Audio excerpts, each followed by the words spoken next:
¿Qué tal? Bienvenidos a un nuevo episodio de All My Football, siempre disfrutando el juego. Hoy toca hablar de Rubén Amorín, que tiene una nueva oportunidad en el banquillo del Milán. Pero antes de nada, suscríbete, dale a me gusta, que nos ayudes mucho a esta comunidad a crecer y sobre todo a que nos pasemos bien hablando de lo que más nos gusta, que es el fútbol british y lo que surja. Arrancamos. Bueno, vamos a arrancar con una de las sorpresas del verano, ya que el Milán llega de hacer un año donde han quedado en quinto puesto con Massimiliano Allegri, con muchas idas y venidas entre Allegri, Ibrahimovic y Guilletari, que era el director deportivo, con un Cardinale y una empresa llamada Red Bull que ya muchísimo dinero invertido y que no consiguen que el Milán vuelva a ser un equipo muy grande, importante. Y aquí entra la figura de Rubén Amorín. Un Rubén Amorín que vamos a repasar un poquito de dónde viene, qué esperamos de él y por qué no estuvo tan acertado en el Manchester United, ¿no? Después de sonar bastantes nombres, incluso Xavi, como uno de ellos, Ralf Rangnick, el director y entrenador de Austria, como ideólogo del nuevo Milán, pero que no entraba en la filosofía de Ibrahimovic, pues decidió apostar por Rubén Amorín. Y Rubén Amorín, sabemos que lo hizo muy bien en Braga, llegó en el Braga en un momento muy complicado. En el Braga consiguió que el Braga incluso estuviera en segunda posición. Eso llamó mucho la atención del Sporting de Portugal, que en aquel momento había entrado Barandas como el nuevo presidente y tenían a Hugo Viana como director deportivo. Hugo Viana convenció a Hugo Barandas para pagar 8 millones de euros por Rubén Amorín para que fuese el nuevo entrenador. Apostaron, lo ficharon y a partir de aquí pues arrancó una era espectacular en el Sporting de Portugal, donde en 5 años consiguieron 3 títulos de la Liga Portuguesa, algo impensable. Lo digo porque mi familia es de Sporting de Portugal a mitad y la otra mitad es de Benfica. Mi abuelo y mi madre eran súper hinchas. Me acuerdo que cuando yo era pequeño me llamaban al campo de Sporting de Portugal y al campo del Benfica y todos me decían: tú tienes que ser de Benfica, tú tienes que ser de Sporting. Y no soy ninguno, pero mi abuelo siempre decía: este año vamos a ser campeones. Y nunca eran. Y el día que se murió, a los 2 días, el Sporting de Portugal fue campeón. Lo mismo le pasó a mi madre, que también me decía: ¡ay, vamos a ser campeones, vamos a ser campeones! Y ayer que mi madre se murió, pues fueron campeones y por eso sé que Sporting estuvo mucho tiempo sin conquistar un título. Pero con Rubén Amorín consiguieron esa regularidad que no habían tenido en muchos años. Lo pudieron tener con Bobby Robson, pero hubo un problema con un jugador que tuvo un accidente y quedó en silla de ruedas. Y el presidente que había en aquel momento decidió echar a Bobby Robson, que se fue al Porto y construyó un legado espectacular. Acusó al técnico inglés de algo que nunca se llega a acusar, ya que el técnico inglés no tiene la culpa de que aquel jugador tuviese aquel accidente. Hubo un choque muy fuerte entre el técnico inglés y el presidente de aquella época del Sporting de Portugal, y eso hizo que chocaran y que no consiguiera esa regularidad que sí lo consiguió en el Porto, ¿no? Y eso hizo que después de ese paso y esa introducción que he hecho en el Sporting de Portugal, pues se fuera a United. Un United que habían llegado Ineos. Sabéis que Ineos ha comprado el 30% del club, que lo demás es Glazer. Pasa que Ineos manda en la parcela deportiva.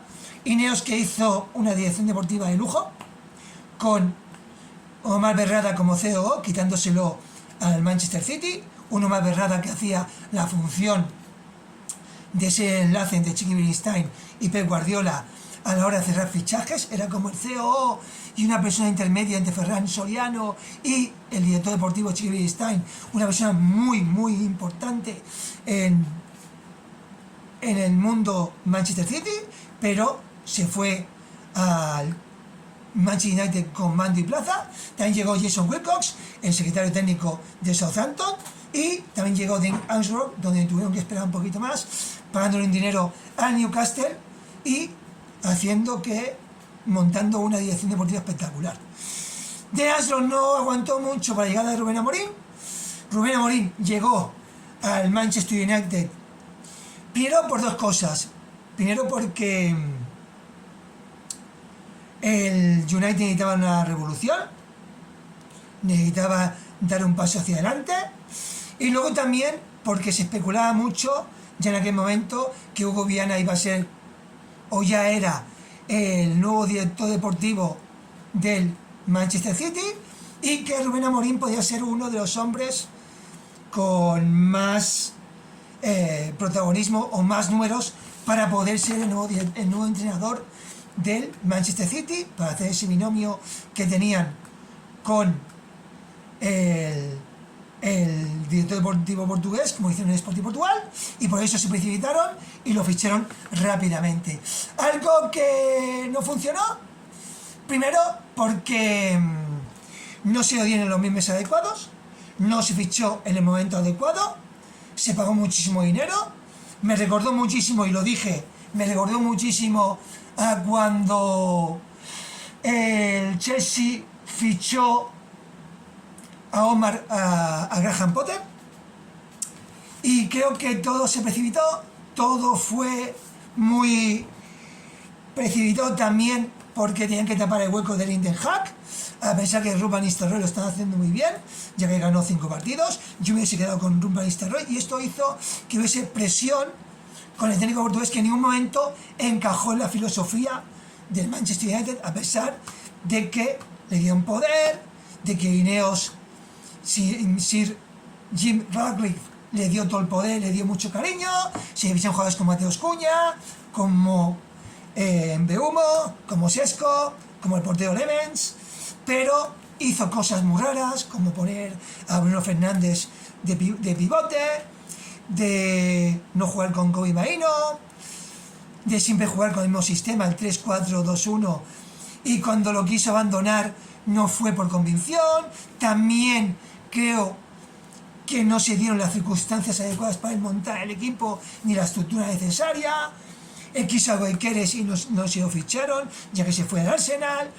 Él es un entrenador que en el Sporting de Portugal revolucionó muchísimos jugadores, como Ugarte, como Goicoechea y con muchísimos más jugadores que habían pasado por sus manos. Y creo que eso hizo que en el United pues fuera un drama, fuera algo que no convenció, se le vio sobrepasado. Luego se discutió mucho con Obad Berrada y Jason Wilcox. También estaba la figura de Crystal Bieber, que quería también imponer fichajes que a él no le cuadraban, y todo esto hizo que el técnico portugués saliera por la puerta de atrás con un pésimo balance, nunca consiguiendo enlazar más de 3 victorias consecutivas, y esto hizo que el United pues lo despidiera y el técnico portugués quedaba un poco tocado. Ahora llega al Milán con mando en plaza, con un Ibrahimovic como el líder de este proyecto, con un nuevo inicio de el Milán, donde quiere volver a reconstruir, y creo que aquí puede ser bueno, ya que va a empezar el proyecto de cero, va a empezar desde junio, como tiene que empezar un entrenador. Ya dije que era muy difícil que un entrenador pudiera triunfar cuando pagas una burrada de dinero por él, 15 millones de euros, y lo fichas en plena temporada y le metes mucha presión. Le pasó a Graham Potter. Lo único que Graham Potter tuvo el poco tacto la directiva de ficharle muchísimos jugadores de golpe, empezaron a ficharle muchísimos, y él no tuvo tiempo de aglutinar todo ese talento, ¿no? Algo que sí, que no pasó con Rubén Amorim, que no le ficharon los jugadores que él quería. Llegó a una final de la Europa League, la perdió, se convirtió en un técnico triste, en un técnico que no conseguía remontar, y ahora puede llegar a esta oportunidad del Milan, un grande dormido, un grande que lleva muchísimo tiempo dando tumbos, y creo que en estas circunstancias es muy bueno Rubén Amorim, que te puede dar ese paso hacia adelante, que te puede construir algo. Creo que puede haber aprendido por su paso del Manchester United a tener un sistema más flexible, aunque vamos a ver un Milán jugando con un 3-4-2-1. También hay que ver qué director deportivo llega. Están sonando mucho Ley Corganton, perdón, y Fabio Paratici, el de la Fiorentina, aunque me sorprendería mucho que el director deportivo italiano dejara a Fiorentina para embarcarse en el proyecto del Milán, sabiendo que la figura de Ibrahimovic te puede tapar todo, y veremos qué es capaz de hacer. Creo que le va a salir bien en estos conceptos, como dice el Sporting Portugal. Me recuerda mucho ese paso, puede hacer y puede construir algo interesante, pero tiene que dar los mismos necesarios, le tiene que fichar jugadores que jueguen en su cuerda, y sobre todo tiene que dejar que él arme el equipo y tenga un director deportivo que le apoye en esa figura de fichar todos los jugadores que encajen en ese proyecto. Veremos lo que ocurre. Creo que va a triunfar, creo que el Milán va a volver a ser un equipo muy importante, y Rubén Amorim se va a resarcir y va a dar ese paso necesario para que el Milán vuelva a luchar mínimo por estar en Champions League y estar muy cerca de luchar por un campeonato. ¿Qué piensas tú? All My Football, sigo disfrutando el juego. Adiós.